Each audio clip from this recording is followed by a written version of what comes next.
If a 70-year-old woman was getting with a 22-year-old guy, you know that they're going to be hitting up I was in college. people. I was lonely. I needed a PS5. Oh my God. It's whatever. You know what I'm saying? It goes both ways in that $20 instance. is $20. PS5 secured.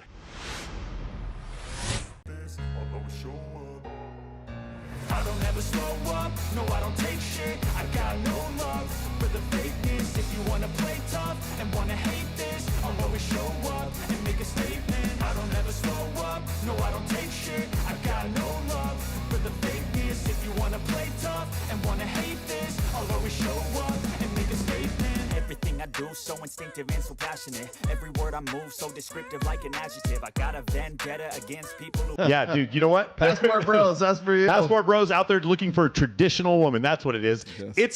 It's not trafficking at all. It's not sex tourism. It's Passport Bros looking for a traditional woman. Don't bring them home.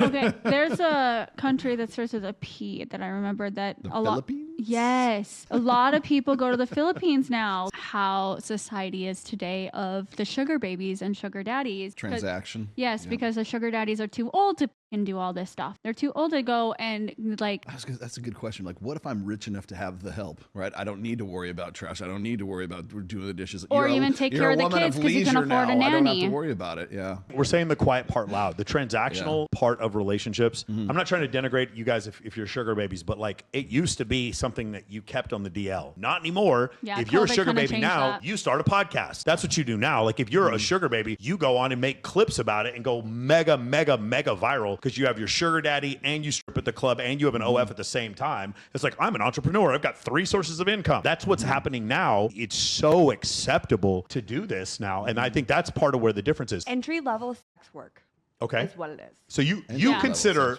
sugar, you're saying this. Yes. You consider sugar babying entry-level sex work. Yes. It is sex work, but I don't agree that it's entry level because It's hard. they're going with these guys to their houses on trips. You're in way more danger. I don't think it's entry level. I don't think escorting is entry level. I think that is way far more dangerous. I'm not saying it's entry level, like it's more basic, but it's easier to get into, and a lot of the women that are sugar babies don't believe that they're sex workers. Sugaring requires more effort than you're saying. Yeah. So by that definition, do you think that like sugaring is like? Do you think that the girls who just get into it, do you think that it's like just a form of dating to them? I don't Depends think on how they're old aware. they are.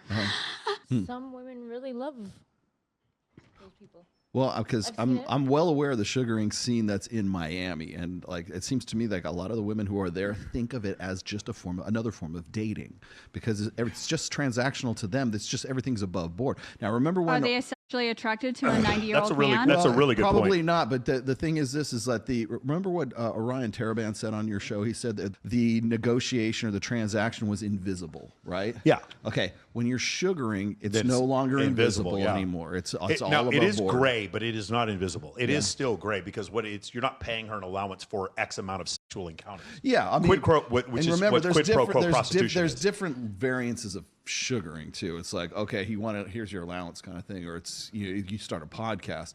Then there's the ones where it's just sort of like low key, on the low key kind of thing, where it's just like, okay, I'm paying you to be with me, but I'm not giving you an allowance. I'm not giving you you drive your own damn car kind of thing. I have a friend of mine who she's like a career sugar baby, lives here, and she met a guy who basically was in the sugar daddy category, but she's very physically attracted to him.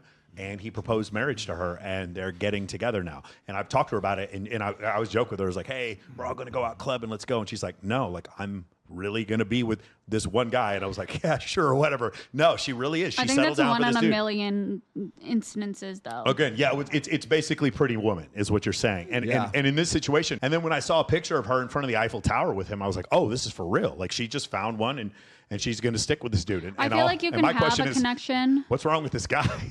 I feel like you can have a connection with somebody and you can truly fall in love in a sugar baby situation. But I think that the modern day 21-year-old, 22-year-old with a 70-year-old is going to find love? No.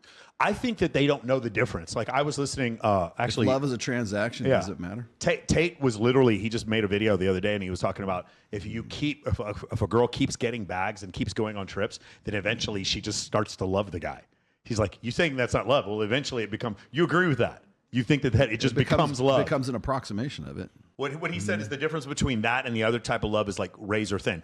I personally don't agree. I think genuine attraction that is void of money is very different than somebody wanting. But I've never been with someone who just wants me for money, so I don't know. But I would imagine it's different. Well, and it's not like, okay, and also you're not 70 years old, so. Yeah. But if a 70-year-old and a 22-year-old are getting together and she says she loves you, you cannot tell me she's not on Instagram looking at guys and trying to hook up with them on the down low. You cannot tell me. And that's the same if it was the other way around. If a 70-year-old woman was getting with a 22-year-old guy, you know that they're going to be hitting up I was in college. people. I was lonely. I needed a PS5. Oh my god. It's whatever. You know what I'm saying? It goes both ways in that. $20 instance. is $20. PS5 secured. I don't ever slow up, no I don't take shit. I got no love for the fakeness. If you wanna play tough and wanna hate this, I'll always show up and make a statement. I don't ever slow up, no I don't take shit. I got no love for the fakeness. If you wanna play tough and wanna hate this, I'll always show up and make a statement. Everything I do so instinctive and so passionate. Every word I move so descriptive like an adjective. I got a vendetta against people who patented being negative when you should be getting. I love that video. Honestly, I feel like that's a great advertisement for Being like an seeking, escort. yeah, For being an escort, for that's what it seeking arrangements. Yeah. Actually, what were we just talking about? Like your 9-to-5 job versus like your influencer Yeah. job? I mean, you probably don't. She was so sad Maybe an before, escort, and then yeah. she's an escort, and everything was now like suddenly great. Yeah, but you everything's also great. got to get it. remember how much of it is fake and real. Yeah, they don't want a sad escort. Yeah. Exactly.